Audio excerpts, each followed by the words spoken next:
истиқлол ва оромӣ воқеан ду неъмати бебаҳое ҳастанд, ки тамоми дастовардҳои дигар дар заминаи ин ду арзиши калидӣ падид омаданд. соли 2021 барои мардуми шарифи Тоҷикистон бо вуҷуди мушкилоти зиёди башарӣ аз ҳар ҷиҳат соли бобарор ва хотирмон буд. истиқбол аз 30-солагии истиқлоли давлатӣ бо дастовардҳои арзишманду бесобиқа озодиву амнияти сартосарии Тоҷикистонро шукӯҳу ҷилои тоза бахшид. дар ин радиф барои як қатор муассисаҳову сохторҳои дигари давлатӣ низ соли 2021 бобарор анҷомид. аз ҷумла барои омӯзгорон ва кормандони донишгоҳи миллии Тоҷикистон аз он ҷиҳат хотирмон буд, ки дар ин сол ҳайати бисёр ҳазорнафараи омӯзгорону кормандон, докторантону магистрон ва донишҷӯёни донишгоҳ истиқлоли давлатии ҷумҳурии Тоҷикистон бузургтарин ва муқаддастарин ҷашни миллии мардуми шарафмандамонро бо шукӯҳи хоса ва рӯҳу илҳоми тоза ҷашн гирифтанд. тамоми паҳлӯҳои фаъолияти донишгоҳи миллии Тоҷикистон дар як сатҳи баланд қарор дошта, онҳоро ҳамаҷониба кормандону донишҷӯёне, ки дар тамоми ин самтҳо фаъол буданд, дастгирӣ менамоянд. аз он ҷумла ҷавононе, ки имрӯз кору фаъолият нишон доданд дар ин самт, фаъолияти онҳоро бениҳоят дар сатҳи баланд арзёбӣ намуданд. аз он ҷумла худи ман иштирокчӣ бевоситаи озмуни фуруғи субҳи донои китоб аст мебошам, ки аз ҷониби роҳбарияти донишгоҳ моро дастгирӣ намуданд ва яъне бо тӯҳфаҳои хотиравӣ сарфароз гардонданд, ки воқеан барои мо як дастгирии хубе аст, яъне боиси ифтихор аст ва мо бояд ҷавобан ба ин дастгириҳои роҳбарияти донишгоҳамон камари ҳиммат баста пайваста аз пай омӯзиши илму дониш бошем, то ки дар оянда тавонем дар гулгулшукуфоии Тоҷикистони азизамон саҳмгузор бошем.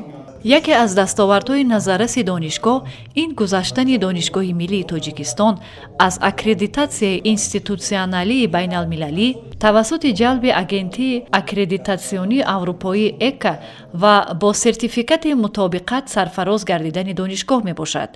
дар ҳошияи дастуру ҳидоятҳои пешвои миллат муҳтарам Эмомалӣ Раҳмон ҷиҳати баланд бардоштани сифати таълиму тарбия дар соҳаи илму маориф соли 2021 дар донишгоҳи миллии Тоҷикистон соли рушди сифати таҳсилот эълон карда шуд.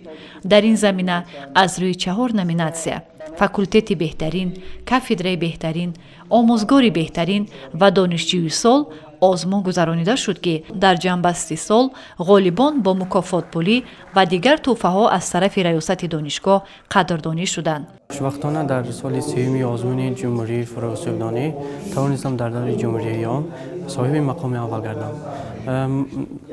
озмун хело озмуни дараҷаи сатҳи байналмилалӣ буд ва хушбахтона ин озмун дар ҷомеаи мо сафи китобхон ва китоб дӯстдорро пеш намуд.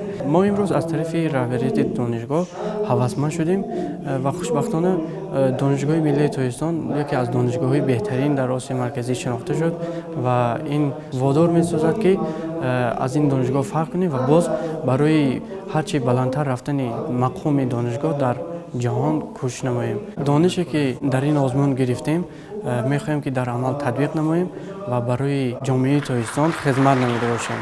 дар даври ҷанбастии озмуни ҷумҳуриявии фуруғи субҳи доноии китоб аст 6 нафар ва дар даври ҷанбастии озмуни ҷумҳуриявии илм фуруғи маърифат 14 нафар ба ғолибият даст ёфтанд, ки онҳо низ бо мукофотпулӣ ҳавасманд гардонида шуданд. озмуни ҷумҳуриявии фуруғи субҳи доноӣ дар тамоми сатҳи ҷумҳурӣ баргузор гашта истодааст ва дар он на танҳо ҷавонон, балки тамоми қишри ҷомеа метавонанд иштирок намоянд ва донишу маҳорату малакаи худро боз ҳам васеътару зиёдтар гардонанд. дар чорабинии имрӯза аз ҷониби роҳбарияти донишгоҳи миллии Тоҷикистон ғолибон ва иштирокчиёни озмуни ҷумҳуриявии фуруғи субҳи доноӣ қадрдонӣ карда шуданд. ин чораҳои ҳавасмандгардонӣ моро водор мекунад, ки мо бештар илм омӯзем, бештар ро ба китобу китобхонӣ биёрем ва аз таъриху маданияту фарҳангу одатҳои неки миллии тоҷик огаҳӣ ёфта бошем. дониш ва علم آموختن ما رو وادار می‌سازد که همیشه پشتیبان ملت و دولت خود باشیم، همچون یک کوه پایه استواری برای این ملت و دولت باشیم و همیشه پیروان اصیل پیشوای ملت باشیم و از سیاست پیش گرفته این مرد خرد پیروی کنیم و برای باز هم آباد و زیبا و گلگل شکوفان گشتن تاجیکستان عزیز خود سهم ارزنده هم گذاشته باشیم.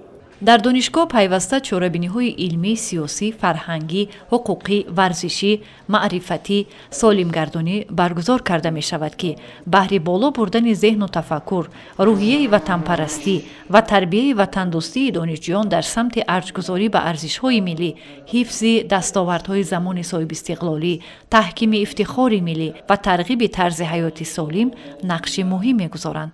هدف اساسی سمت تربیه دانشگاه را در روحیه اخلاق حمیده انسانی، خویشتن شناسی، وطن دوستی و مقدسات ملی تربیه نمودن دانشجویان تشکیل می دهد. امید است که دانشجویان از این همه دستگیری ها روح بلند گردیده، دانش و مهارت و تجربه های اندوخته‌شان را در پیشرفت تاجیکستان صاحب استقلال سفربر می نمایند.